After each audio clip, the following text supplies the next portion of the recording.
Very good morning, students. This is Mr. P. Selvakumar, HOD MBA, Einstein College of Engineering. And today we are going to discuss about the subject information management. In that particular subject, today we are going to discuss about fourth unit, that is security, control and reporting. These are all the topics which we are going to discuss today. Starts from security to interface and reporting. Just have a glance.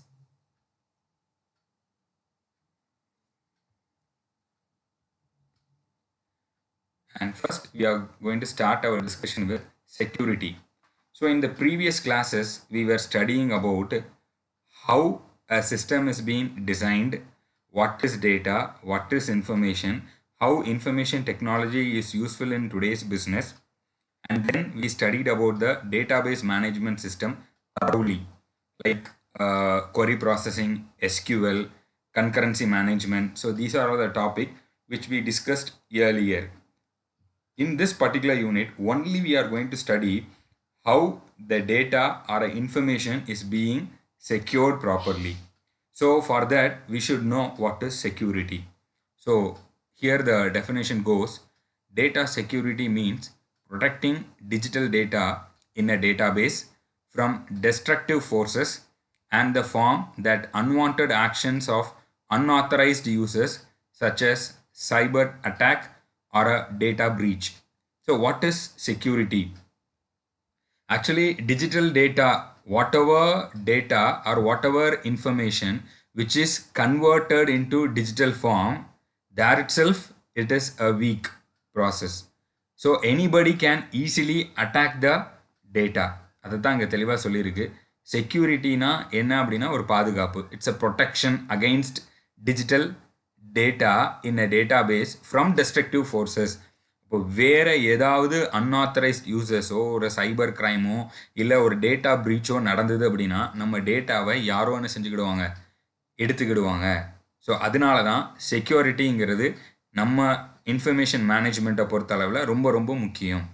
இப்போ அது எதுக்கு அப்படின்னு பார்ப்போமா? Why do we need security அப்படின்னு பார்த்தீங்கன்னா, to reduce the risk of unauthorised information disclosure, modification and destruction. அதாவது நம்ம வச்சிருக்க டேட்டா வச்சிருக்கக்கூடிய கம்ப்யூட்டரை அன்ஆத்தரைஸ்டு பர்சன்ஸ் யாராவது யூஸ் பண்ணாங்க அப்படின்னா நம்மளுடைய டேட்டா என்ன ஆயிரும், ப்ரீச் ஆயிரும். ஸோ அதுலேருந்து பாதுகாக்கிறதுக்கு we are in need of security. And information confidentiality can be maintained. எப்போ செக்யூரிட்டி அதிகமாக இருக்குதோ அப்போ information will be highly confidential. யாருக்கும் அது வந்து தெரியாத ஒரு சூழ்நிலையில் it can be safe. And third one, reliability and integrity of data sources can be ensured. Reliability அப்படின்னா நம்பிக்கை தன்மை. இன்டெகிரிட்டிங்கும் போது டேட்டாஸ் ஒன்றுக்கு ஒன்று சேரும் போது அது அதுவாகவே மேனிப்புலேட் பண்ணுறதுக்கோ இல்லைனா அதை மாடிஃபை பண்ணுறதுக்கோ நிறைய சான்சஸ் இருக்குது. ஸோ அந்த மாதிரி இடத்துல செக்யூரிட்டி இருக்கும் போது அதை நம்ம சேஃபாக இருக்கிறதுக்கு என்ஷோர் பண்ணிக்கலாம். Next, to reduce risk to a level that is acceptable to the business. ஒவ்வொரு பிஸ்னஸுக்கும் ரிஸ்க் உண்டு. அது முக்கியமாக இன்ஃபர்மேஷன் டேட்டா ரிஸ்க்கை பொறுத்த அளவில் செக்யூரிட்டி சிஸ்டம் நல்லா இருந்ததுன்னா we can maintain or accept the business. And one more thing, the last one which is most important, uninterrupted availability of online operations. So இன்னைக்கு business பார்த்தீங்கன்னா everything is online, right? So அப்போ online வரும்போது அன்இன்டரப்டடாக நம்மளோட informations நெட்ஒர்க்கில் சுற்றிக்கிட்டே இருக்கும். So அப்போ security நம்மக்கிட்ட இல்லை, ப்ராப்பராக நம்ம சேஃபாக நம்மளுடைய டேட்டாவை வைக்கலைன்னா it will be easily breach. And most 3 important principles of security. ஒரு டேட்டா பேஸில் நம்ம வைத்திருக்கக்கூடிய இன்ஃபர்மேஷனையோ இல்லை டேட்டாவையோ செக்யூராக வச்சுருக்கணும்னா அதுக்கு 3 விஷயங்கள் இருக்குது. One is confidentiality, integrity and availability. So security எதை பேஸ் பண்ணியிருக்கோன்னா, first thing is confidentiality which is ரொம்ப சேஃப். எந்த வித கம்யூனிகேஷனும் இல்லாத அளவுக்கு it should be kept safe. Second one, அதோடைய பிரின்சிபல் என்னென்னா இன்டெகிரிட்டி. ஆல்ரெடி நம்ம டிஸ்கஸ் பண்ணோம் இல்லையா, நிறையா இப்போ ஆல்ரெடி ஒரு டேட்டாவை நான் சேவ் பண்ணி வச்சுருக்கேன். அதே இதில் இன்னொரு டேட்டாவை சேம் நேமில் நான் இது பண்ணும்போது அது ஓவர் ரைட் ஆகிறதுக்கு வாய்ப்பு இருக்குது, இல்லை இது போய் அதை டிஸ்டர்ப் பண்ணுறதுக்கு வாய்ப்பு இருக்குது, இல்லை டேட்டாவை ரிட்ரைவ் பண்ணுறவங்க கன்ஃபியூஸ் பண்ணி வேறு டேட்டாவில் அவங்களுடைய மேனிப்புலேஷன் பண்ணுறதுக்கும் நிறைய வாய்ப்பு இருக்குது. ஸோ இன்டெகிரிட்டி ரொம்ப முக்கியம். அப்புறம் அவைலபிலிட்டி, அதுவும் நம்ம டிஸ்கஸ் பண்ணோம் இல்லையா, எப்போவுமே நம்ம டேட்டா ஆன்லைனில் அவைலபிளாக இருக்கும் போது automatically it will be in a high risk. நம்ம எப்போதுமே ஹை ரிஸ்க் அண்ட் த்ரெட்ஸில் நம்ம என்ன செய்கிறோம் இருக்கோம்னு அர்த்தம். ஸோ இந்த பர்பஸ்க்காக தான் we are focusing more about security of a data system. And next categories of threats. இன்றைக்கி வந்துட்டு இன்ஃபர்மேஷனுக்கும் டேட்டாக்கும் என்ன மாதிரியான த்ரெட்ஸ்லாம் வருதுன்னு பார்த்தீங்கன்னா, it is classified into 2 form. One is accidents and malfunction and second one is computer crime. So accidents and மால் ஃபங்க்ஷனுங்கிறது ஆட்டோமேட்டிக்காக சிஸ்டமாகவே எதார்ச்சியாக அதிலே நடக்கிறது, இல்லை எதிர்பாராத விதமாக நடக்கக்கூடிய சில விஷயங்களை தான் நம்ம ஆக்சிடென்ட்ஸ் அண்ட் மால் ஃபங்க்ஷன் சொல்கிறோம். அதில் நிறைய போட்டிருக்கு பார்த்தீங்கன்னா, ஆப்ரேட்டர் எரர், ஒர்க் பண்ணுறவங்க தப்பு பண்ணியிருக்கலாம், hardware malfunction, automatically the system itself it can be worn out. And third one software bugs. நம்ம யூஸ் பண்ணக்கூடிய சாஃப்ட்வேர்ஸ் பைரேட்டட் வெர்ஷனை நம்ம யூஸ் பண்ணோம் அப்படின்னா, இல்லீகல் சாஃப்ட்வேர்ஸ் யூஸ் பண்ணோன்னா அதுலேருந்து பக்ஸ் வந்து நம்ம என்டையர் டேட்டா சிஸ்டத்தையே க்ளோஸ் பண்ணுறதுக்கு வாய்ப்பு இருக்குது. அண்ட் டேட்டா எரர்ஸ், என்டர் பண்ணும் போதே தப்பான டேட்டாவை என்டர் பண்ணுறது. Accidental disclosure of information, accidentally இன்ஃபர்மேஷனை நம்மளுக்கு தெரியாமலே நம்ம என்ன செய்கிறது, மற்றவங்களுக்கு சென்ட் பண்ணுறது, அந்த மாதிரி விஷயங்கள். டேமேஜ் டு ஃபிசிக்கல் ஃபெசிலிட்டிஸ், நம்மளுடைய என்டையர் சிஸ்டமுக்கு வரக்கூடிய ப்ராப்ளம்ஸ். அப்புறம் இன்அடிக்குவேட் சிஸ்டம் பெர்ஃபார்மன்ஸ், ப்ராப்பராக சிஸ்டமை நம்ம வந்து மெயின்டைன் பண்ணலைன்னா கூட அதுலேருந்து வரக்கூடிய ப்ராசஸ். அதுக்கப்புறம் லயபிலிட்டி ஃபார் சிஸ்டம் ஃபெயிலியர், இதுவும் ரொம்ப முக்கியமான விஷயம். நம்ம ஒரு சிஸ்டத்தை வாங்கிட்டு அதை ப்ராப்பராக மெயின்டைன் பண்ணாமல் நம்ம அப்படியே விட்டு என் சிஸ்டம் நல்லா ஒர்க் பண்ணுது, என்னுடைய சிஸ்டம் ராசியான சிஸ்டம் நம்ம சொல்கிறது உண்டு. அப்படி சொல்லிவிட்டு நம்ம ப்ராப்பராக மெயின்டைன் பண்ணலை அப்படின்னா liability of system failures will be occur. And these are all accidents and மால் ஃபங்க்ஷன்ஸ். And next one computer crime. கிரைம்ங்கும் போதே உங்களுக்கு தெரியும், திட்டமிட்ட செயல். இது வந்து ஒரு தப்பு, somebody plan for it and they are doing for some other purpose. So அதை தான் க்ரைம்னு சொல்கிறோம். ஸோ கம்ப்யூட்டர் மூலமாக என்ன க்ரைம் நடக்குது, ஹேக்கிங் இஸ் தேர். நம்மளுடைய அக்கௌண்ட்டை நம்மளுக்கு தெரியாமலே somebody will using it, that is hacking. Cyber theft, நீங்கள் யூஸ் பண்ணக்கூடிய ஆன்லைன் டிரான்சாக்ஷனை மற்றவங்க அவங்களுக்கு ஏற்ற மாதிரி அதை யூஸ் பண்ணுறதுக்கு நிறைய வாய்ப்பு இருக்குது. அன்ஆத்தரைஸ்டு யூஸ் அட் ஒர்க், உங்களுடைய சொந்தக்காரங்களோ தெரிஞ்சவங்களோ ஃப்ரெண்ட்ஸோ மேபி யாரோ நீங்கள் உங்களுடைய ஆஃபீஸ் சிஸ்டமில் அவங்க யூஸ் பண்ணாங்கன்னா it is known as unauthorised use at work. Piracy ரொம்ப முக்கியமான விஷயம். நம்மளுடைய இன்டலெக்சுவல் ப்ராப்பர்ட்டி, அதாவது நீங்கள் வைத்திருக்கக்கூடிய அந்த சாஃப்ட்வேரோ இல்லை ஹார்ட்வேரோ அதை வந்துட்டு மற்றவங்களுக்கு இல்லீகலாக நம்ம கொடுத்தோம், யூஸ் பண்ண கொடுத்தோம் அப்படின்னா that is piracy. And most common computer virus and worms, அது நம்ம எல்லாத்துக்குமே தெரியும். It is also a small program which make the entire function collapse. Next one is information system vulnerability. Vulnerability அப்படின்னோடனே சம்படி நம்ம நிறைய பேருக்கு அது வந்து ஒரு புது வார்த்தையாக இருக்கலாம். பட் vulnerability அப்படின்னா அது என்னன்னா வீக் என்டிட்டின்னு அர்த்தம். இந்த டெஃபினேஷன் நல்லா எக்ஸ்பிளைன் பண்ணுது. It is a cyber security term that refers to a flaw in a system that can leave it to open to attack. அதாவது ஈஸியாக அதை அட்டாக் பண்ணுறதுக்கு வாய்ப்பாக இருக்கக்கூடியதுக்கு பேர் தான் என்னது, vulnerability. அடுத்த பாயிண்ட் பாருங்கள்.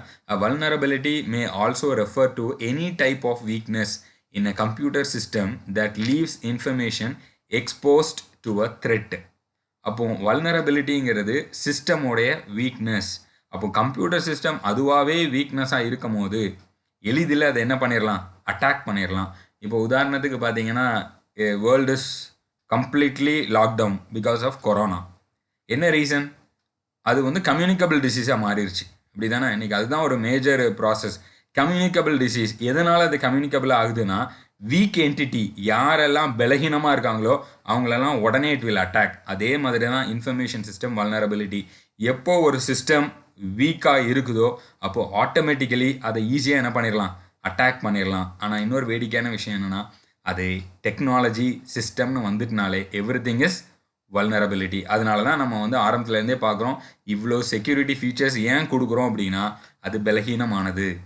இன்றைக்கி ஒரு வேளை உலகத்தில் மிகப்பெரிய business, everybody is using information technology, database management, everything. But எல்லாருக்கும் தெரியும் it is a vulnerable concept. அதனால தான் செக்யூரிட்டி சிஸ்டத்தையும் அந்த கண்ட்ரோல் ப்ராசஸையும் அதிகமாக என்ன பண்ணுறாங்க, இன்ஃப்ளூயன்ஸ் பண்ணுறாங்க. அண்டு இந்த இன்ஃபர்மேஷன் சிஸ்டம் வல்னரபிலிட்டி வந்துட்டு என்ன மாதிரி டைப்ஸில் இருக்குது பார்த்தீங்கன்னா, hackers, radiation, mall function, information on the network. So இது மூலமாக ஈஸியாக இதை என்ன பண்ணிடலாம், பிரேக் டவுன் பண்ணிடலாம். ஹேக்கர்ஸ் வந்து எவ்வளோ ஸ்ட்ராங்கான சிஸ்டத்தையும் ஈஸியாக என்ன பண்ணிடுறாங்க, ஈஸியாக லாக் பண்ணிடுறாங்க. அண்ட் ரேடியேஷன், சில chemical R what ever it may be right, இந்த ரேடியேஷன் மூலமாக நம்மளுடைய சிஸ்டம் பாதிக்கப்பட்டு அதனாலையும் அது என்ன ஆக வாய்ப்பு இருக்குது, எக்ஸ்போஸ் ஆகிறதுக்கு, அதாவது வீக் என்டிட்டியாக மாறுறதுக்கு நிறையா ப்ராசஸ் இருக்குது. மால் ஃபங்க்ஷன் சிஸ்டம் அதுவே அது கன்ஃபியூஸ் ஆகி அதுவே அதை என்ன பண்ணிக்கிறதுக்கு வாய்ப்பு இருக்குது, செக்யூரிட்டியை லூஸ் பண்ணுறதுக்கு வாய்ப்பு இருக்குது. And information on the network, நான் ஆல்ரெடி சொன்னேன் இல்லையா, எப்போ ஒரு இன்ஃபர்மேஷன் நெட்ஒர்க்குக்கு அது போயிருச்சோ அப்போவுமே it is become a vulnerability. நம்ம தான் ரொம்ப கேர்ஃபுல்லாக we should maintain the security system. And disaster management. இப்போ டிசாஸ்டர் மேனேஜ்மெண்ட் எடுத்துக்கிட்டிங்கன்னா இது ஒரு பெரிய கான்செப்ட். ஸோ அந்த டிசாஸ்டருங்கிற வேர்டே என்னென்னா it related to the nature இல்லையா. இப்போது உலகத்தில் வந்து எத்தனையோ டிசாஸ்டர்ஸ் நடக்குது. வருஷம் வருஷம் நம்மளுக்கு வந்துட்டு டிசம்பர் மாதம் ஆனாலே எல்லாருக்குமே என்ன பயம் வருதுன்னா, புயல், மழை, ஒரு பக்கம் ட்ரவுட், பஞ்சம், ஸோ இந்த மாதிரி நிறையா வருது. இதெல்லாம் நம்ம கையில் இல்லையா, இதெல்லாம் நேச்சரோடைய கையில் இருக்குது. அதை தாங்க டிசாஸ்டர்னு சொல்கிறாங்க. இப்போ அந்த டிசாஸ்டர் வந்தால் அதை எப்படி ஹேண்டில் பண்ணணும், இப்போ அந்த டிசாஸ்டர் எப்படி இன்ஃபர்மேஷன் டெக்னாலஜியை பாதிக்கு, அதில் போட்டிருக்கு. It is clearly shows that in disaster management is how well we deal with the risk due to calamitous events like hurricanes, fire, mass failure of utilities, rapid spread of disease and droughts that seriously disrupts the functioning of information technology resources. இன்னைக்கு இப்படி நடக்கக்கூடிய நிறைய natural calamities என்ன பண்ணுவோம்னா, டைரக்டாவோ இன்டைரக்டாவோ it will affect the entire information. அப்போ இந்த இன்ஃபர்மேஷன் டெக்னாலஜி வந்து கம்ப்ளீட்டாக என்ன ஆயிரும், ப்ராப்ளம் நெகட்டிவ் ஆயிடுச்சுன்னா ஈஸியாக அதை என்ன பண்ணிடலாம், மிஸ்யூஸ் பண்ணிடலாம், மிஸ்ஹேண்டில் பண்ணிடலாம். ஸோ இதை எப்படி பண்ணுறது, இதை ஓவர் கம் பண்ணணும்னா என்ன பண்ணணும்னு பார்த்தீங்கன்னா அடுத்த பாயிண்டில் போட்டிருக்கு டிசாஸ்டர் மேனேஜ்மெண்ட் பிளான், டிஎம்பி. இது வந்து ரொம்ப இம்பார்ட்டன்ட். இது என்னன்னா, it is a document prepare for prevention of accidents and the reduction of adverse effect caused due to the catastrophe or an unexpected incidents that halts the normal routine of a information technology resources. இது வேற ஒன்றும் பெரிய விஷயம் இல்லை. இந்த மாதிரி நடந்துட்டுன்னா what are the prevention activities, அதை தான் என்ன சொல்கிறாங்கன்னா டிசாஸ்டர் மேனேஜ்மெண்ட் பிளான்னு சொல்கிறாங்க. இது மூலமாக இந்த என்டையர் டிசாஸ்டர் வந்ததுன்னா அதை எப்படி ரெக்டிஃபை பண்ணலாம் அப்படிங்கிறதான் இந்த டிசாஸ்டர் மேனேஜ்மெண்ட். இப்போ உங்கள் எல்லாத்துக்குமே தெரியும், ஒரு ஃப்ளைட் ஆக்சிடென்ட் ஆயிடுச்சு அப்படின்னா எல்லாரும் என்ன சர்ச் பண்ணுவாங்கன்னு பார்த்தீங்கன்னா பிளாக் பாக்ஸ். பிகாஸ் அந்த பிளாக் பாக்ஸ் இருந்ததுன்னா என்டையர் ப்ராசஸ் எதனால் என்ன ரீசன்கிறத வி கேன் ஐடென்டிஃபை இல்லையா. அதே மாதிரி இந்த disaster management plan is known as a black box which helps us to prevent from the natural calamities and we will easily overcome the problems. இப்போ there are 3 types of disasters. என்ன மாதிரினா, ஒன்று natural, second one is technological and third one manmade. நேச்சுரல்னு பார்த்தீங்கன்னா hurricanes இருக்குது, tornadoes இருக்குது, earthquake, floods, volcano explosion. So இதெல்லாம் நம்ம கண்ட்ரோல் பண்ண முடியாது. It is caused by natural process. ரெண்டாவது technologically some disasters will happen like chemical releases, power outages, natural gas explosions. So இதனால் நடக்கக்கூடிய negativities because of technology. And third manmade, நம்மளே சில நேரம் மனிதர்களால் வரக்கூடிய விஷயங்கள் like terrorist attack, race riots, mass shootings. So இந்த மாதிரி நம்மளே நம்மளுக்கு அகெயின்ஸ்டாக நம்ம பண்ணக்கூடிய விஷயத்தால் இந்த என்டையர் சிஸ்டம் கொலாப்ஸ் ஆகிறதுக்கு வாய்ப்பு இருக்குது. ஸோ அந்த மாதிரி டைமில் த disaster management is a very crucial one which helps the entire information technology to overcome with resources. And testing பார்க்க போனீங்கன்னா, இப்போ டெஸ்டிங் எதுக்கு பண்ணுவோம், ஏதாச்சும் நெகட்டிவிட்டி இல்லை ஃபெயிலியர் இருக்காங்கிறத ஐடென்டிஃபை பண்ணுறதுக்கு இல்லையா. இங்கே அதான் போட்டிருக்கு, testing is conducted on a complete integrated system to evaluate the system complaints with it's specified requirements. அந்த சிஸ்டம் கரெக்டாக ஃபங்க்ஷன் ஆகுதா இல்லையா, இல்லை ப்ரிஸ்கிரைப் பண்ண ஃபார்மேட்டில் அந்த ஃபங்க்ஷன் வந்துட்டு அந்த சிஸ்டம் வந்துட்டு ஃபங்க்ஷன் ஆகலைன்னா there is some error or a problem. அதை ஐடென்டிஃபை பண்ணுறதுக்கு பேர் தான் டெஸ்டிங். இந்த செகண்ட் பாயிண்ட் சொல்லியிருக்கு, the basic objective of the testing process is to find and correct the error bug in the information system. அப்போ testing என்ன ப்ராசஸ்க்காக we people are maintaining is to find out the error and bug and correct it in the information system. And finally the main objective of the testing is finding as many software defects as possible, ensure that the software and the test is bug free before release. அப்போ ஒரு சாஃப்ட்வேரை நம்ம develop பண்ணி நம்மளுடைய கிளைண்ட்டுக்கு நம்ம கொடுக்குறோம் அப்படின்னா அந்த கிளைண்ட்டுக்கு போகிறதுக்கு முன்னாடியே as much of possibilitiesல we should find out whether the software is infected with bug or not.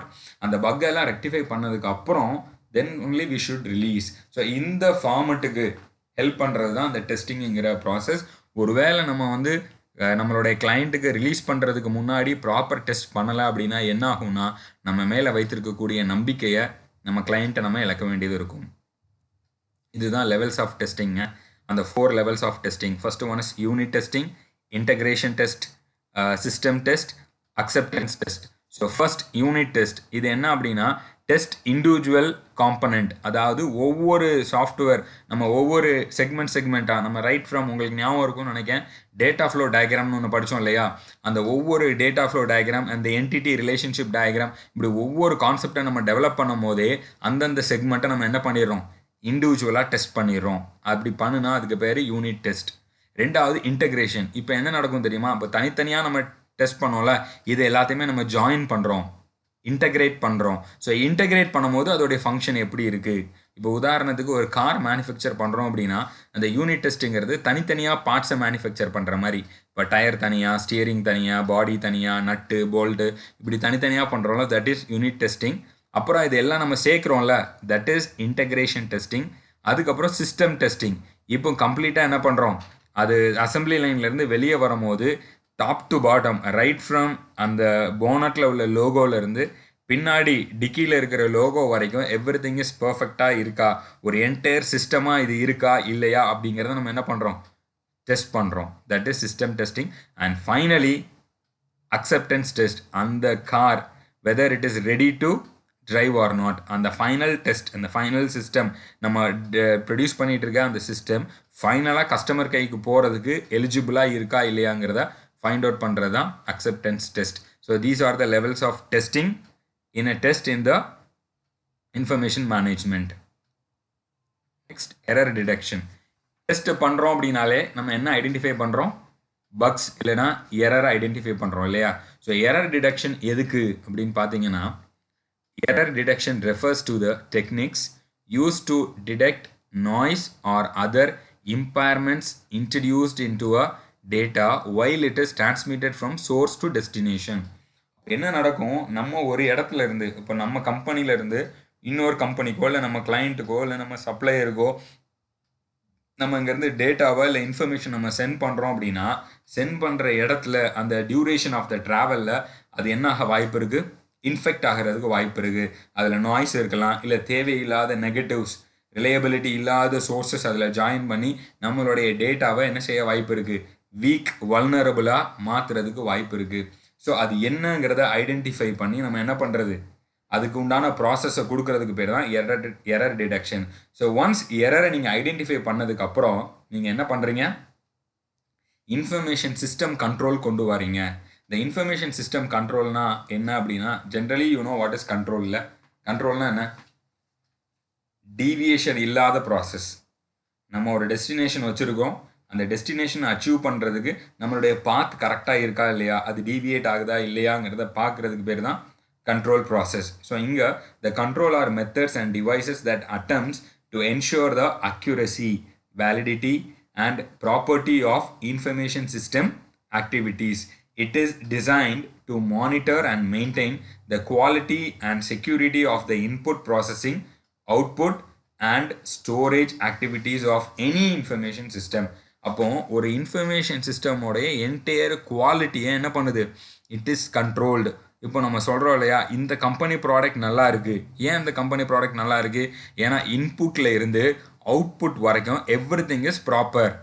அது எல்லாமே குவாலிட்டியாக இருக்கிறதுனால அந்த ப்ராடக்ட்டும் எப்படி இருக்குது, குவாலிட்டியாக இருக்குது. இப்போ நம்ம ஆப்பிள் ஃபோன் சொல்கிறோம் இல்லையா, லூயி பிலிப்பு பிராண்டட் ஷர்ட்ஸ் நம்ம சொல்கிறோம், வாட்ச் எடுத்துக்கிட்டிங்கன்னா ஸ்விஸ் வாட்ச் சொல்கிறோம். ஏன், because of the brand and the quality, அந்த அக்யூரசி. அந்த அக்யூரசி வந்து வேணும் அப்படின்னா control should be there. Everything should be monitored right from input to the output. இப்படி மானிட்டர் பண்ணும்போது அந்த என்டையர் சிஸ்டமில் நெகட்டிவிட்டி இல்லாமல் நம்ம பார்த்துக்கலாம். இதெல்லாம் நம்ம ஏன் படிக்கிறோம்னு ஞாபகம் வச்சுக்கோங்க. பிகாஸ் நம்ம யூஸ் பண்ணிட்டு இருக்கிறது data and information. It is a vulnerable process. So anybody can attack it. So அதிலிருந்து காப்பாற்றுறதுக்காக தான் நம்ம ஒவ்வொரு ஸ்டேஜ் பை ஸ்டேஜ் ஆஃப் செக்யூரிட்டியை நம்ம என்ன பண்ணிட்டு இருக்கிறோம், படிச்சுட்டு இருக்கிறோம். And types of control. இப்போது கண்ட்ரோல்னா என்னன்னு பார்த்தோம்.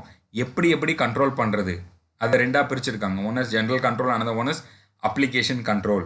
ஸோ ஜென்ரல் கண்ட்ரோலுங்கிறது ஒரு சிஸ்டமை எப்படிலாம் நம்ம கண்ட்ரோல் பண்ணுறோன்னா ஃபிசிக்கல் ஆக்டிவிட்டி, ரைட்? இப்போ சிஸ்டம்குள்ளே போகணுன்னாலே அந்த ரூம் என்ன பண்ணி வச்சுருக்கலாம், we can lock the room, physically it will be locked. So அது மூலமாக you can maintain the security or a control process. unauthorized யாருமே அந்த இடத்துக்குள்ளே போக முடியாதுங்கிற மாதிரி physically you can control the unauthorized users.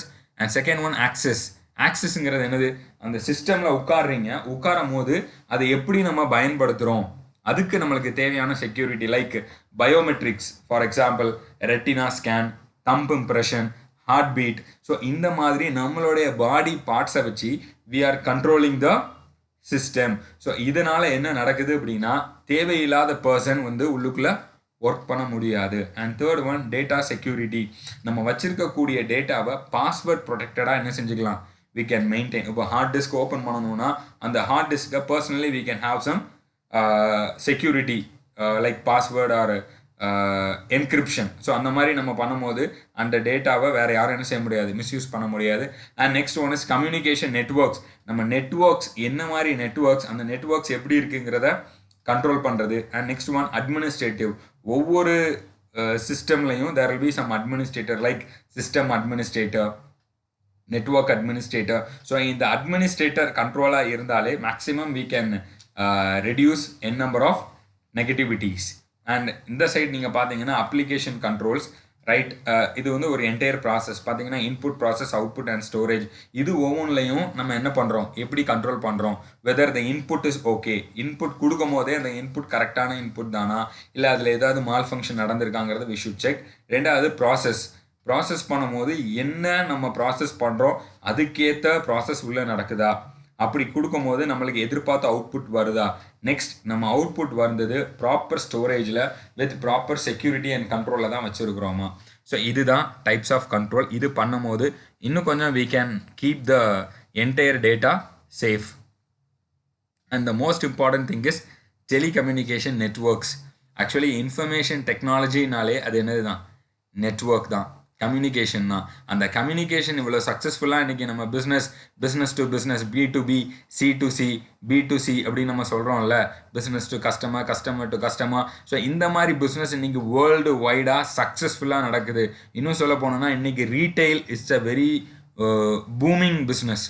நம்ம வந்து ரீட்டைல் பிஸ்னஸ் வந்து வேர்ல்டு ஃபுல்லாக இன்றைக்கி ஒரு பெரிய பூம் சக்ஸஸ் ஆனதுக்கு ஒரு காரணம் because of telecommunication networks.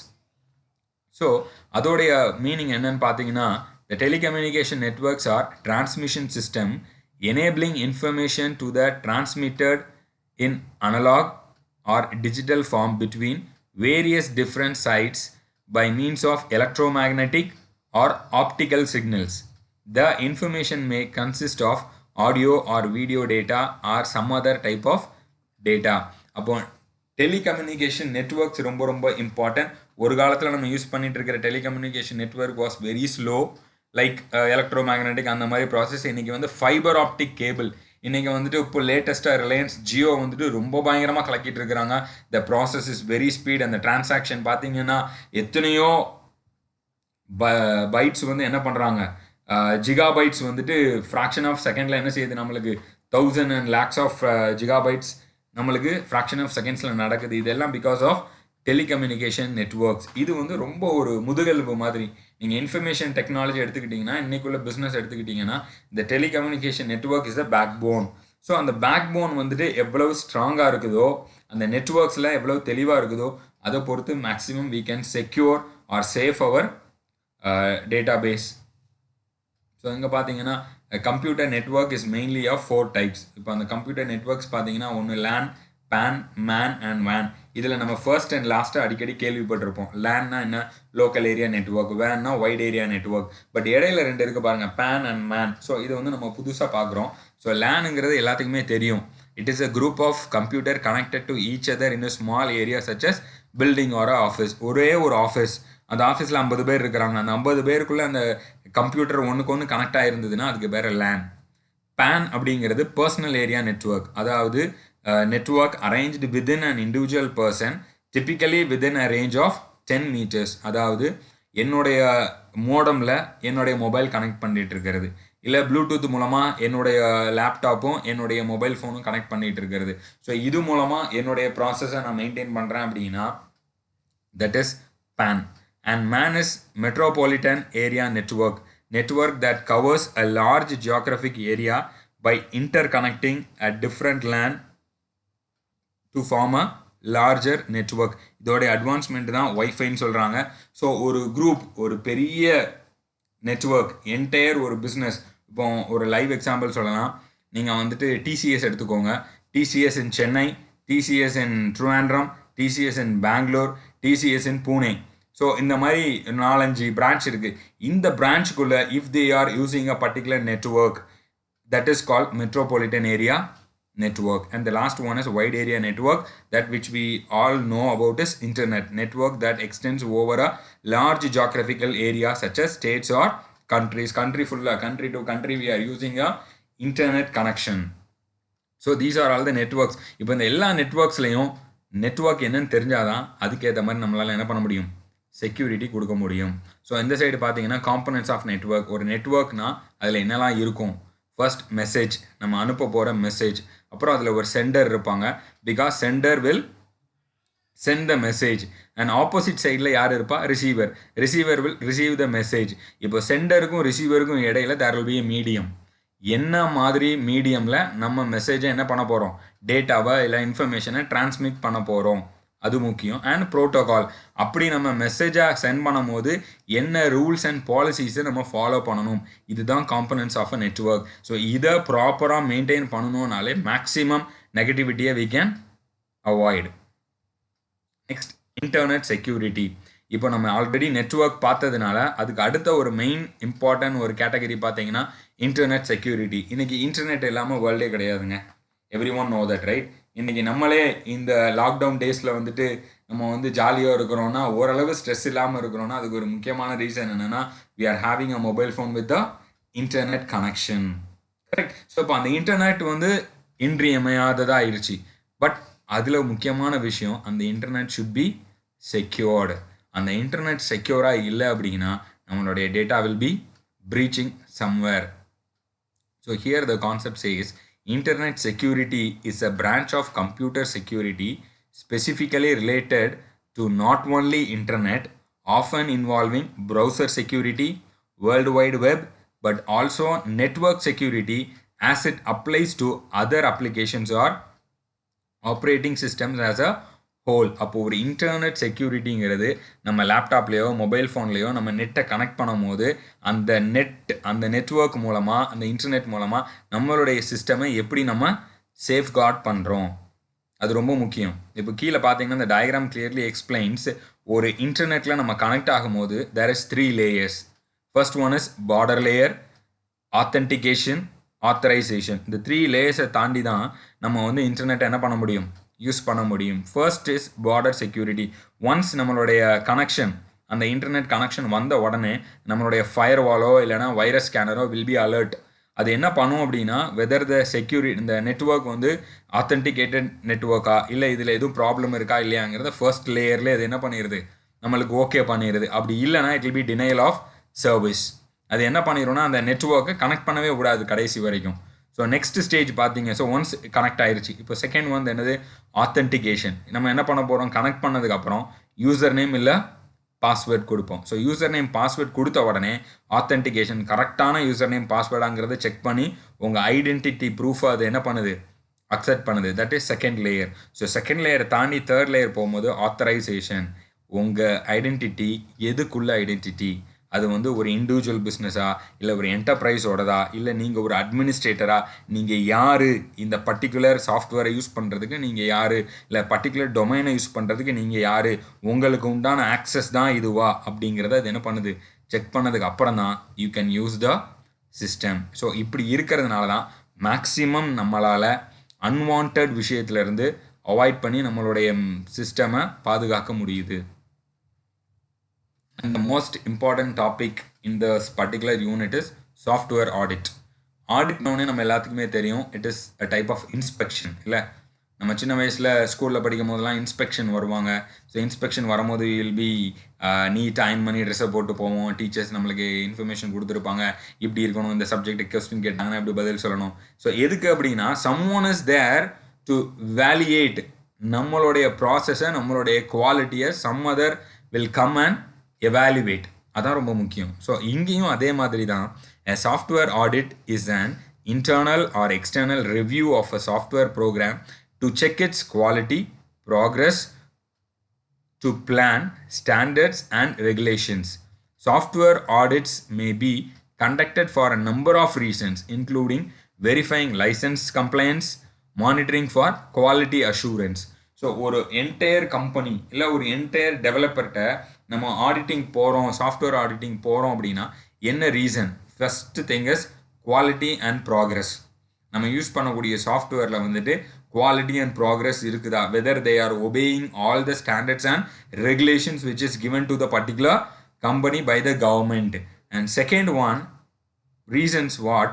Verifying license, whether the software is a licensed one, because we have already mentioned that there are copyrighted version. அப்படி ஒன்று இருக்குது, பைரேட்டட் நம்ம சொல்கிறோம், பைரசி. இன்றைக்கி நம்ம லேப்டாப்பில் யூஸ் பண்ணிகிட்டு இருக்கிற முக்கால்வாசி ஓஎஸ் ஆப்ரேட்டிங் சிஸ்டம் வந்து என்ன ஃபார்மேட்டில் உள்ளதுன்னா பைரசி. ஸோ பைரசிங்கிறது வந்து நம்ம அந்த கீ கொடுக்காம காசு கம்மியாக கிடைக்கி, சீப்பாக கிடைக்கி நம்ம யூஸ் பண்ணுறதுனால நிறைய ப்ராப்ளமை இன்றைக்கி நம்ம என்ன பண்ணிகிட்டு இருக்கிறோம், ஃபேஸ் பண்ணிகிட்டு இருக்கிறோம். அண்ட் குவாலிட்டி அஷூரன்ஸ், நம்மளுடைய கிளைண்ட்டுக்கு நம்ம கொடுக்கக்கூடிய ஒரு அங்கீகாரமே என்னென்னா, நம்ம ப்ராடக்டை யூஸ் பண்ணால் பிஸ்னஸ்க்கு அது அஷூரன்ஸ் கொடுக்குதும். ஸோ இதெல்லாம் ஐடென்டிஃபை பண்ணுறது தான் என்னது, சாஃப்ட்வேர் ஆடிட். ஸோ அந்த ஆடிட் பார்த்தீங்கன்னா 3 டைப்ஸில் இருக்குது. ஒன்று வந்து first party audit, second party and third party. So first பார்ட்டிங்கிறது perform internally by an organisation's own personnel. அதாவது நம்மளுக்குள்ளே we will form a group and inter department, ஒவ்வொரு டிபார்ட்மெண்ட்டுக்கு இடையில they will check their process. Second party is somebody we will hire from outside. வெளியிலேருந்து ஒருத்தங்க வந்து நம்மளை ப்ராசஸ் பண்ணி நம்மளுடைய குவாலிட்டியை மெஷர் பண்ணாங்கன்னா that is second party audit. And third one is it can be a government or non-governmental organization which is specifically they are mentioned for software auditing. So அவங்கள கூப்பிட்டு நம்ம பண்ணணும் அப்படின்னா that is third party auditing. And this is the process of software audit. இதில் 2 concept இருக்குது. ஒன்று வந்து இந்த லெஃப்ட் சைடில் போட்டிருக்கா, அதாவது கிளையண்ட் ஆடிட்டர் மேனேஜ்மெண்ட், இது ஒரு டைப்பு. அண்ட் இதுக்குள்ளே இந்த பாக்ஸாக போட்டிருக்கலாம், இது 2 ப்ராசஸ். என்னன்னா, இந்த சைடு இருக்கிறவங்களாம் இன்வால்வ் ஆகிறவங்க, இந்த பாக்ஸ்குள்ளே இருக்கிறதுலாம் ப்ராசஸ். இப்போ கிளையண்ட் அப்படிங்கிறது யாரை ஆடிட் பண்ண வராங்களோ தே ஆர் கிளையண்ட். அதுக்கு யாரெல்லாம் வருவானா ஆடிட்டர் மேனேஜ்மெண்ட்டுன்னு ஒன்று உண்டு. ஸோ அவங்க தான் என்ன பண்ணுவாங்கன்னா என்னெல்லாம் பண்ணணுங்கிறத முடிவு பண்ணுவாங்க. ஆடிட்டி மேனேஜ்மெண்ட் அப்படின்னா, இப்போ நான் என் கம்பெனிக்கு வராங்கன்னா நான் தான் ஆடிட்டி, வர்றவங்க ஆடிட்டர், நான் ஆடிட்டி. அப்போ நான் ஒரு மேனேஜ்மெண்ட் ஆல்ரெடி ப்ரிப்பேர் பண்ணி எதெல்லாம் பார்ப்பாங்க, அதுக்கு நம்ம எப்படி இருக்கணும், எல்லாம் ப்ராப்பராக இருக்கான்னு நான் செக் பண்ணுறது ஆடிட்டி மேனேஜ்மெண்ட். அதுக்கப்புறம் லீடு ஆடிட்டர் அப்படின்னா என்னென்னா, அந்த வர்ற ஆடிட்டர் டீமில் ஒருத்தர் தான் அந்த டீமை லீட் பண்ணுவார். அவர் சொல்கிறத the entire team will follow. Audit team அதான் அந்த டீமோட வருவாங்கல்ல, அந்த டீம் மெம்பர்ஸை லீட் பண்ணுறது அந்த lead auditor. And it is companied by the auditor team. And ஆடிட்டீஸ்னால் நம்ம கம்பெனியை தான் அவங்க ஆடிட் பண்ண வந்திருக்காங்கல்ல, அப்போ நம்ம தான் யார், ஆடிட்டீஸ். ஸோ இவங்க எல்லாருமே involve in the audit process. இப்போது அந்த ஸ்டேஜ் என்ன அப்படின்னா, ஃபஸ்ட்டு வந்து இனிஷியேட் த ஆடிட்டை இனிஷியேட் பண்ணுறாங்க. இனிஷியேட் பண்ணும்போது என்ன பண்ணுவாங்கன்னா, பிளான் த ஆடிட். பிளானிங் தான் இனிஷியேஷனு. என்ன பண்ணணும், எந்த கம்பெனிக்கு போகிறோம், என்ன மாதிரி சாஃப்ட்வேர் அவங்க பண்ணுறாங்க, அப்போ எந்தெந்த இடத்துல நம்ம எவாலுவேட் பண்ணணும் அப்படிங்கிறது தே வில் பிளான் பண்ணதுக்கப்புறம் ப்ரிப்பேர் ஃபார் த ஆடிட். அதுக்கு ரெக்குயர்மெண்ட்ஸ் எல்லாத்தையும் தே வில் ப்ரிப்பேர் பண்ணதுக்கப்புறம் அவங்க டேரெக்டாக நம்ம கம்பெனிக்கு வருவாங்க. They will start their audit execution முடிஞ்சதுக்கப்புறம் என்ன பண்ணுவாங்கன்னா, they will form a report. அந்த ரிப்போர்ட்டை வந்து நம்மளுக்கு ஒரு copy, they will be having one copy. அந்த ரிப்போர்ட்டில் என்ன இருக்குன்னா, என்னென்னலாம் கரெக்டிவ் ஆக்ஷன் நம்ம எடுக்க வேண்டியது இருக்குது, எதெல்லாம் வெரிஃபிகேஷன் ஃபாலோ அப்பில் இருக்குது, எதெல்லாம் நல்லா இருக்குது. ஸோ இதை ஃபாலோ பண்ணிட்டு போவாங்க. நம்ம நெக்ஸ்ட் என்ன பண்ணணும்னா, எதெல்லாம் குறைபாடு இருக்குதோ அதெல்லாம் நம்ம என்ன பண்ணணும், ஃபுல்ஃபில் பண்ணணும். இது எதுக்கு அப்படின்னா, நம்மளுடைய குவாலிட்டியை நம்ம இன்க்ரீஸ் பண்ணுறதுக்கு, பெஞ்ச்மார்க்கிங்னு ஒரு கான்செப்ட் உண்டு மேனேஜ்மெண்ட்டில். என்ன அப்படின்னா இருக்கிறதுலே வேர்ல்டில் பெஸ்ட் ஸ்டாண்டர்டை நம்ம இம்ப்ளிமெண்ட் பண்ணுறது. அதே மாதிரி இங்கே நம்மளுடைய குவாலிட்டியை நம்மளே செக் பண்ணுறதுக்கு தான் இங்கே வந்து சாஃப்ட்வேர் ஆடிட்டுங்கிறத யூஸ் பண்ணுறோம். இது இருந்தால் தான் எல்லா சாஃப்ட்வேரும் குவாலிட்டியாக வெளியில் வரும். And next most important thing is ethics. இன்னைக்கு வந்துட்டு கண்ட்ரிலேயும் இல்லை, நம்மளுக்குள்ளேயும் இல்லை, even the entire world is lacking of ethics. எத்திக்ஸ்னா என்ன? தொழில் தர்மம். இன்னைக்கு தர்மமே கிடையாது இல்லையா? நம்ம நிறையா பிஸ்னஸ் பண்ணுறோம், நம்ம வீட்டில் இருக்கிறோம், நம்ம பேசிக்காகவே நம்மக்கிட்ட என்ன கிடையாது? ஒரு ஹியூமன் பீயிங்குள்ளே எத்திக்ஸ் கிடையாது. அதனால தான் இன்றைக்கி உலகமே இவ்வளோ பெரிய ப்ராப்ளமாக நோக்கி போயிட்டுருக்குது. மனசில் வச்சுக்கோங்கண்ணா. So computer ethics is set of moral principles that regulate the use of computers. Set of moral principlesனால் என்ன? ஒரு கம்ப்யூட்டரை எப்படி யூஸ் பண்ணணும், எதுக்கு யூஸ் பண்ணணுங்கிறது நம்மளுக்கு தெரிஞ்சிருக்கணும். Some common issues of computer ethics include intellectual property rights such as copyrighted electronic content, privacy concerns and how computer affects society.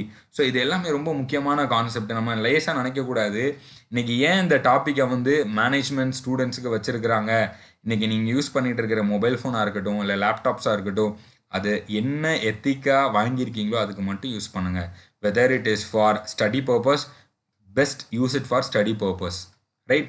Mobile phone எதுக்கு நம்ம வீட்டில் வாங்கியிருக்கோம்? Communication purpose. பட் இன்றைக்கி எத்தனை பேர் அதை கம்யூனிகேஷன் யூஸ் பண்ணுறோம்? ஈவன் ரீசன்ட் சர்வே சொல்லுது, ரீசன்ட் சர்வே இப்போ இந்த லாக்டவுனில் போனோகிராஃபை மட்டும் 95% of the people are viewing it. அப்போ யோசிச்சு பாருங்கள், இந்த 95% வந்துட்டு they don't have ethics itself. அப்படி தானே? எத்திக்ஸ் இல்லாமல் அந்த டிவைஸை எதுக்கு யூஸ் பண்ணணும்னு தெரியாமல் we people are using it. So இதுதான் பேசிக் ப்ராப்ளம். இந்த ப்ராப்ளம் வரக்கூடாதுங்கிறதுக்காக தான் எத்திக்ஸ் இன் ஐடி, எந்த சிஸ்டமை எப்படி யூஸ் பண்ணணும், டெக்னிக்கலி அதை எப்படி ஹேண்டில் பண்ணணும், இன்ஃபர்மேஷனை எவ்வளோ செக்யூராக வச்சுருக்கணும். இன்றைக்கி நம்மளே ப்ரீச் பண்ணுறோங்க. நிறையா கம்பெனிஸில் இன்ஃபர்மேஷனை யூஸ் பண்ணிகிட்டு இருக்கிற நம்மளே ப்ரீச் பண்ணுறோம். நானே நிறைய பேர் சொல்லி கேள்விப்பட்டிருக்கேன். அதாவது கம்பெனியில் வேலை பார்க்குறேன், இன்டர்நெட் வந்து இவ்வளோ ஸ்பீடு, எப்பா எல்லா படத்தையும் நான் டவுன்லோட் பண்ணிட்டேன்.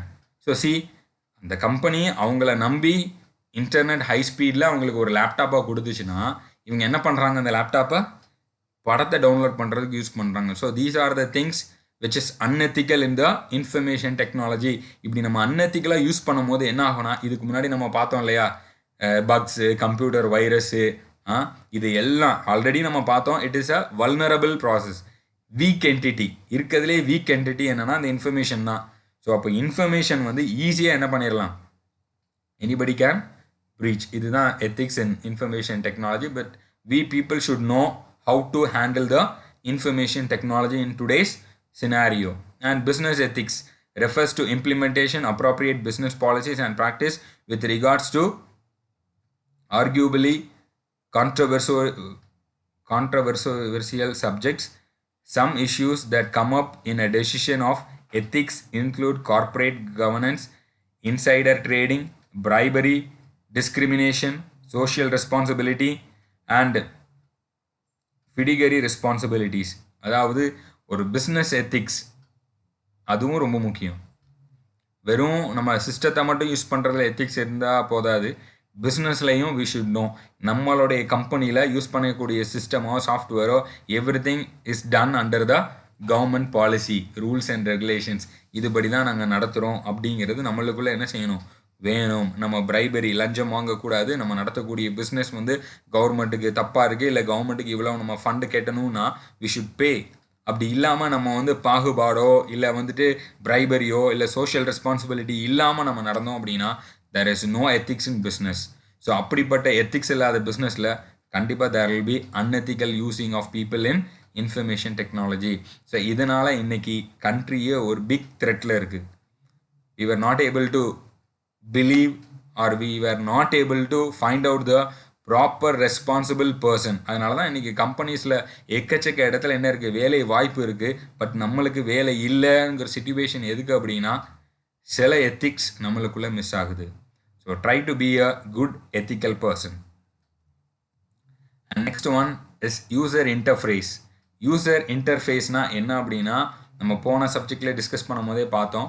இது வந்து எதில் நம்ம பார்த்தோம்னு உங்களுக்கு ஞாபகம் இருக்கா? நம்ம டெஸ்ட் பண்ணுவோம். டேட்டாபேஸ் மேனேஜ்மெண்ட்டுடைய ஆர்கிடெக்சரில் நம்ம பார்த்தோம். இன்டர்ஃபேஸ், அதாவது அப்போ நான் என்ன சொன்னேன்னா, மொபைல் ஃபோனோட இன்டர்ஃபேஸ் என்னென்னா, உங்கள் கை அந்த மொபைல் ஆப்ஷனை யூஸ் பண்ணணும்னா எதில் டச் பண்ணுது? அந்த டச் ஸ்க்ரீனில் டச் பண்ணுது இல்லை? அப்போ அந்த டச் ஸ்க்ரீன் தான் என்னது? இன்டர்ஃபேஸ். பார்த்தீங்கன்னா உங்களுக்கே தெரியும். த user interface in the industrial design field of human computer interaction is the space where interaction between humans and machines occur. நம்மளுக்கும் மெஷினுக்கும் இடையில நடக்கக்கூடிய அந்த கனெக்ஷன், அந்த கனெக்டிவிட்டி, அந்த ப்ராசஸ்க்கு பேர் தான் என்னது? User interface. இந்த இன்டர்ஃபேஸ் வந்து ரொம்ப முக்கியம். ஏன் அப்படின்னா the user interface also sometimes called as human-computer interface comprise both hardware and software components. It handles the interaction between the user and the system. ஏன்னா நம்மளோட யூசர்ஸ் யாரா வேணாலும் இருப்பாங்க. அந்த யூசர் யூஸ் பண்ணுற அளவுக்கு சிம்பிளிஃபைடாக நம்மளுடைய இன்டர்ஃபேஸ் இருந்தால் மட்டும்தான் நம்ம கிளைண்ட்டால் நம்மளுடைய சிஸ்டத்தை என்ன பண்ண முடியும்? யூஸ் பண்ண முடியும். இப்போ அதோடைய டைப்ஸ் எப்படின்னு பார்த்தீங்கன்னா, ஒன்று வந்து command line, graphical user interface, menu driven, form based, natural language. இதை பார்த்தீங்கன்னா உங்களுக்கு கொஞ்சம் புரியாத மாதிரி இருக்கும். பட் நான் எக்ஸாம்பிள் சொல்ல you can easily cope up with it. First one is command line. அப்படின்னா computer responding to commands type by the operator. உதாரணத்துக்கு டாஸ் ப்ராம்ப்ட்னு ஒன்று உண்டு, தெரியுமா? ஓஎஸ்க்கு நம்ம விண்டோஸ் வர்றதுக்கு முன்னாடி டாஸ் ப்ராம்ப்ட்னு ஒன்று உண்டு. அப்போ நம்ம கம்ப்யூட்டர் ஆப்ரேட் பண்ணுறதுக்கே நம்ம என்ன தான் கொடுக்கணும்? கமாண்டு கொடுக்கணும். அப்போ கமாண்டு மூலமாக நீங்கள் வந்து உங்களுக்கு தேவையானதை கம்ப்யூட்டரில் ப்ராசஸ் பண்ணீங்க அப்படின்னா that is command line. And second one graphical user இன்டர்ஃபேஸுங்கிறது இன்றைக்கி நம்ம யூஸ் பண்ணிகிட்டு இருக்கிற விண்டோஸில் ஒரு ஐக்கானை பார்த்து வி ஆர் கிளிக்கிங். அந்த ஐக்கான், அப்புறம் அந்த mouse pointer.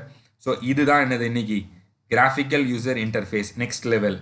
And third one menu driven இன்டர்ஃபேஸுங்கிறது என்னென்னா இன்னைக்கு ATM machine, ticket machine, right, அப்புறம் movie ticket booking machines. So இந்த மாதிரி மிஷின்ஸ் எல்லாமே என்னது தான்? Menu driven. ஏன்னா ஒரு பர்டிகுலர் பர்பஸ்க்காக யூ பீப்புள் ஆர் கோயிங்கன்னா இன்டர்ஃபேஸில் வேறு எதுவுமே இருக்காது. நீங்கள் எதிர்பார்க்கக்கூடிய மெனு. இப்போ ஏடிஎம் எடுத்துக்கிட்டிங்கன்னா நீங்கள் கார்டு போட்ட உடனே அது எஸ்பி அக்கௌண்ட்டா கரண்ட் அக்கௌண்ட்டாங்கிறத சொல்லிடும்ல. So current account. So everything is menu oriented.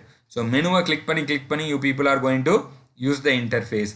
And form based இன்டர்ஃபேஸுங்கிறது என்ன அப்படின்னா வெப்சைட்டில் மேக்ஸிமம் இந்த டேட்டா கலெக்ஷனுக்காக இல்லை கால் சென்டரில் யூஸ் பண்ணக்கூடிய ஃபார்ம் மாதிரி இருக்கும். அந்த மாதிரி இன்டர்ஃபேஸ் மூலமாக நீங்கள் கம்யூனிகேட் பண்ணுறீங்க to your service provider. So அதுக்கு பேர் தான் என்னது? Form based interface. And the last one is natural language. அப்படின்னா இப்போது நம்ம இன்றைக்கி லேட்டஸ்ட்டாக பார்த்தீங்கன்னா okay Google, hi Siri, Apple ஃபோனில் ஹாய் சிரின்னு சொல்கிறோம். So voice command. So voice command வச்சு நம்ம என்ன பண்ணுறோம்? ஒரு சிஸ்டத்தோட கம்யூனிகேட் பண்ணுறோம் அப்படின்னா அதுக்கு பேர் தான் என்னது? Natural language interface. ஸோ இவ்வளோ டைப்ஸ் ஆஃப் இன்டர்ஃபேஸஸ் இருக்குது. ஸோ இன்டர்ஃபேஸ் இல்லாமல் நம்மளால் எந்த ஒரு சிஸ்டத்தையுமே என்ன பண்ண முடியாது?